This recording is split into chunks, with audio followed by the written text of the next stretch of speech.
Salam Indonesia, salam Nusantara dari Sabang sampai Merauke, dari Medan sampai Pulau Rote. Salam kebajikan, salam rahayu, salam sejahtera, nama budaya, dan salam sejahtera. Assalamualaikum warahmatullahi wabarakatuh. Saat ini kami mau menuju ke Cakra untuk menghadiri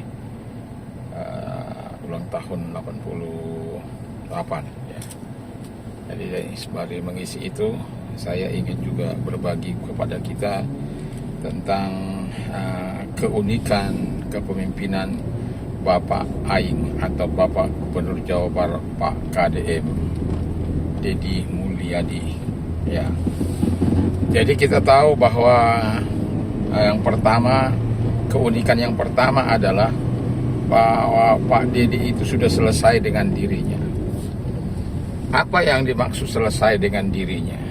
Yang dimaksud selesai dengan dirinya bahwa dalam tugas mereka atau tugas Pak Deddy sebagai pribadi, dia tidak lagi membutuhkan sesuatu yang katakanlah uang untuk menggerakkan dia.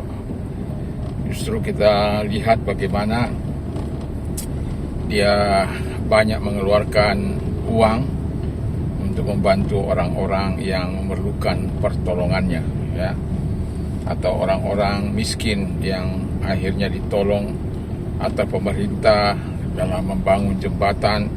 Itu uang-uang yang dikasih itu adalah uang pribadinya.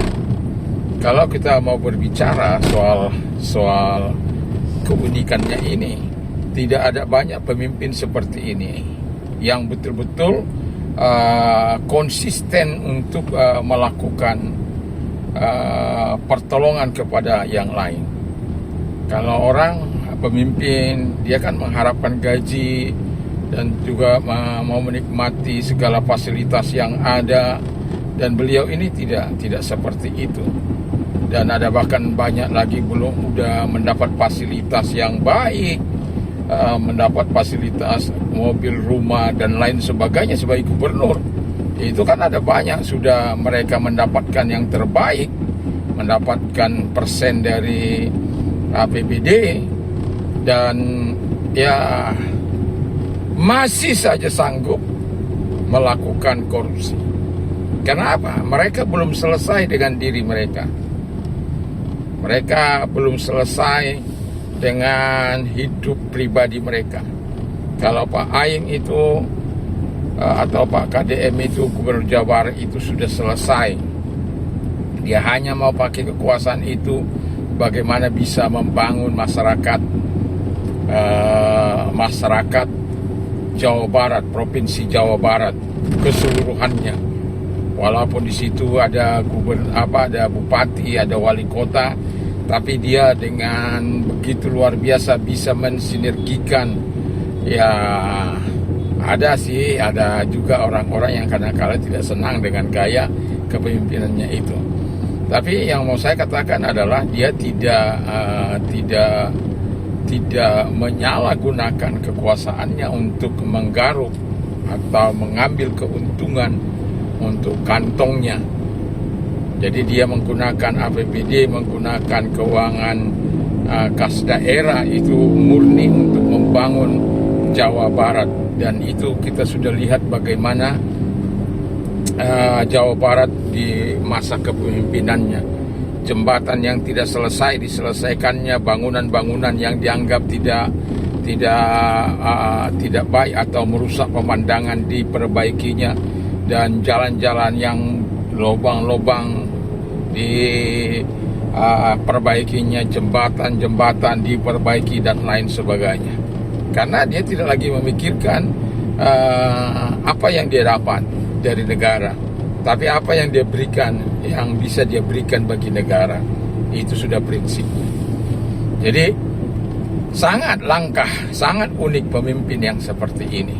Dan itulah sebabnya Kalau saya mau katakan ini pemimpin yang unik ya, pemimpin Jawa Barat ini Pak KDM ya, karena dia sudah selesai dengan dirinya. Coba kita lihat 38 gubernur di Indonesia ini, siapa yang sudah selesai dengan dirinya? Ya. Dan kita tahu bahwa banyak yang lebih kaya dari beliau.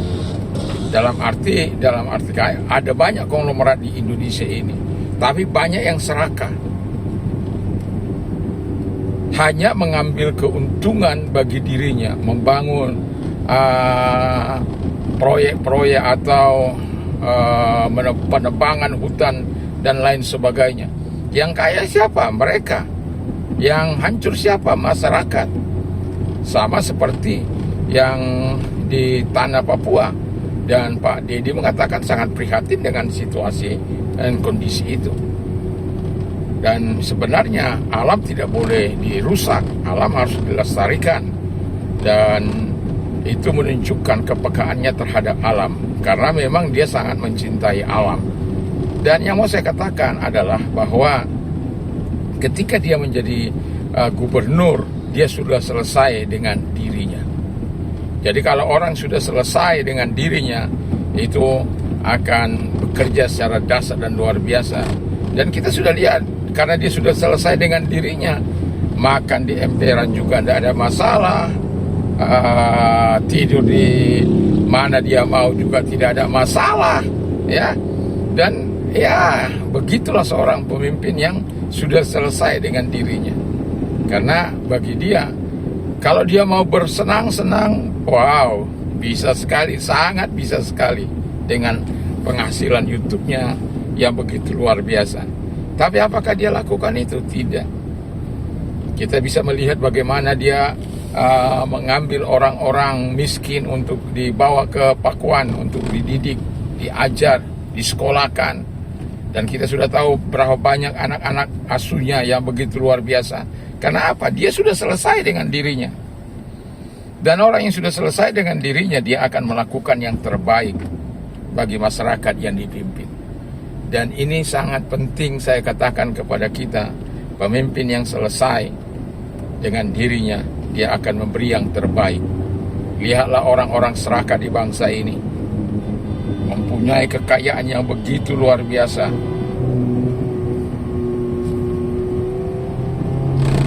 memiliki kekayaan yang sangat luar biasa.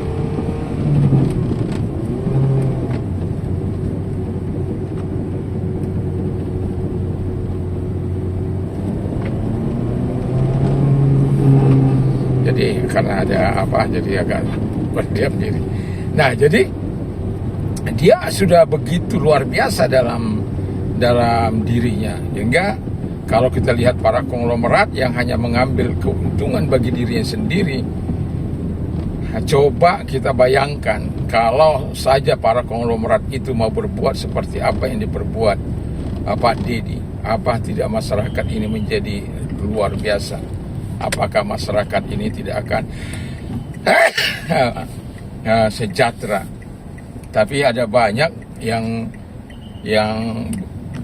para konglomerat hanya mengambil kekayaan alam, tambang dan lain sebagainya, tanpa harus memberikan kontribusi yang sangat baik bagi lingkungan di sekitarnya.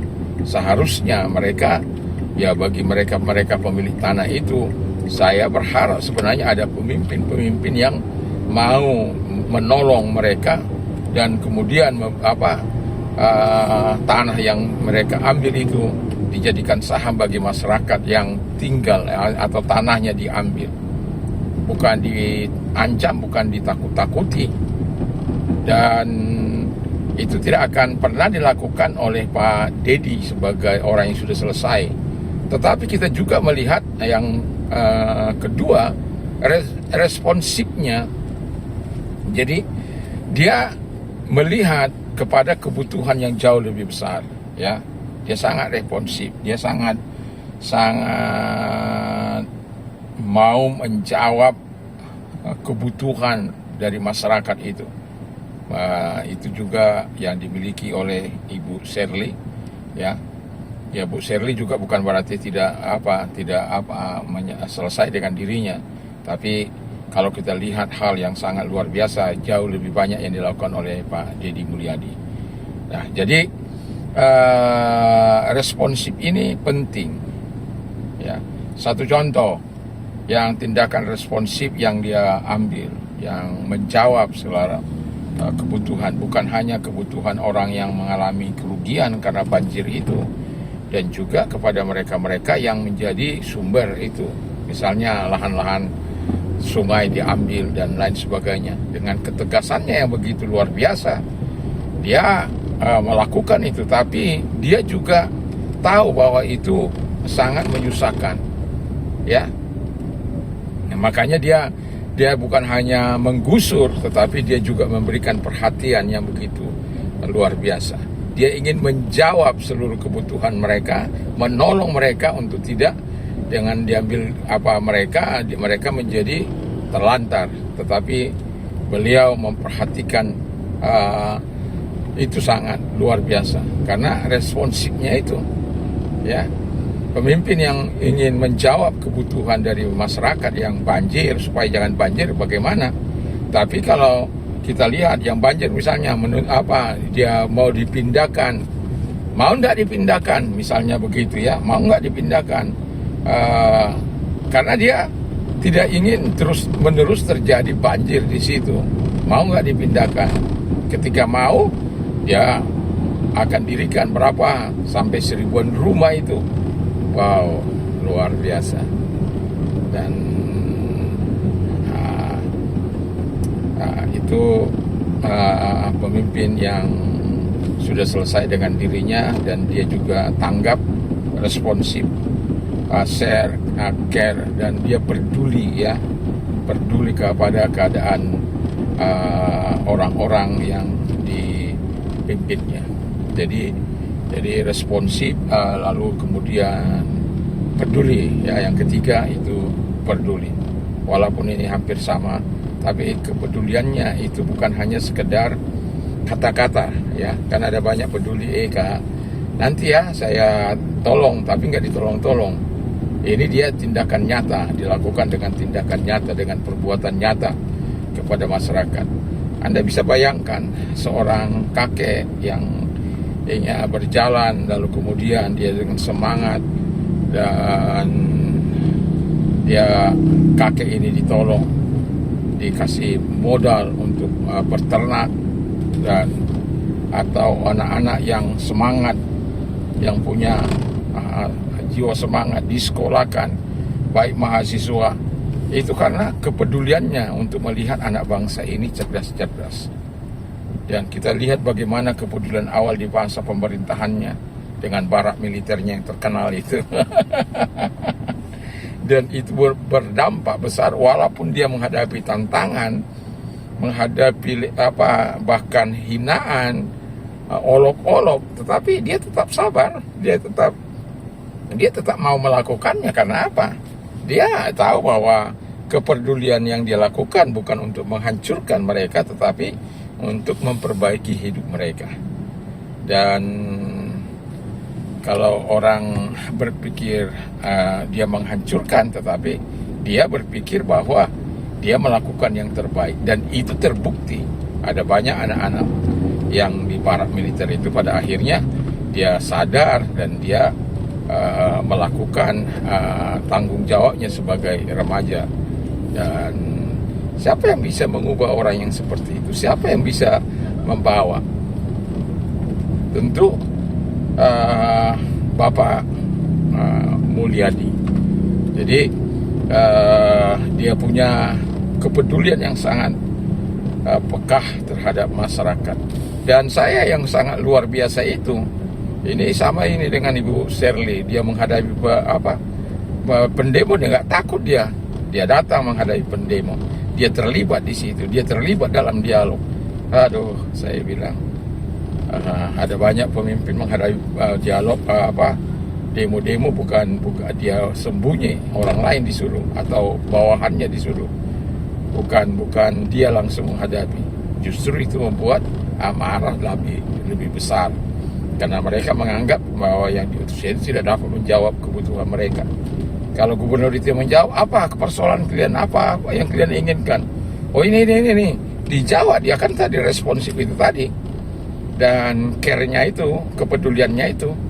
Dan pada akhirnya kita bisa melihat bahwa kemudian itu terjadi, ya, pertolongan terjadi, kepedulian yang dilakukan untuk membangun masyarakat dari masyarakat bawah sampai kepada yang di atas. Yang di atas dia dengan jelas memberikan motivasi yang baik supaya mereka yang sudah mendapatkan yang terbaik juga bisa memperhatikan orang-orang di sekitarnya. Jadi ya, ada banyak hal. Memang kepemimpinan seperti ini ada banyak orang yang tidak suka. Tapi kalau kita melihat kepemimpinan Deddy Mulyadi yang begitu luar biasa, dia sudah selesai dengan dirinya, dia responsif yang menjawab kepada kebutuhan, dan care yang begitu peduli terhadap anak-anak muda, terhadap remaja, terhadap terhadap orang-orang yang berjualan dan lain sebagainya. Semoga kita berharap dan berdoa akan ada banyak pemimpin-pemimpin yang meniru gaya kepemimpinan. Kalaupun ya belum selesai dengan dirinya, paling tidak mereka betul-betul melaksanakan tugas mereka dengan penuh tanggung jawab dan untuk membangun masyarakat. Jangan katakan kami ini terlalu sibuk. Ada pemerintah mengatakan kami ini terlalu sibuk, kami tidak seperti gubernur konten.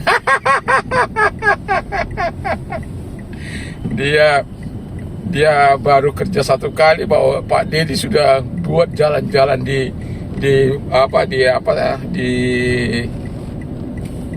Jawa Barat begitu mulus. Ini baru masih mulai saja sudah nyentil orang.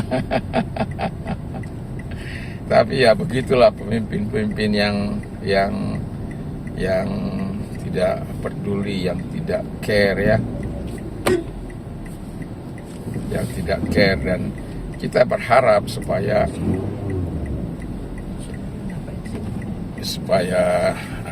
mereka bisa melakukan yang terbaik. Dan doa dan harapan saya, kita semua mendoakan Pak Deddy, Ibu Sherly, sehingga banyak orang menjadi pemimpin-pemimpin dalam, memangnya ada dalam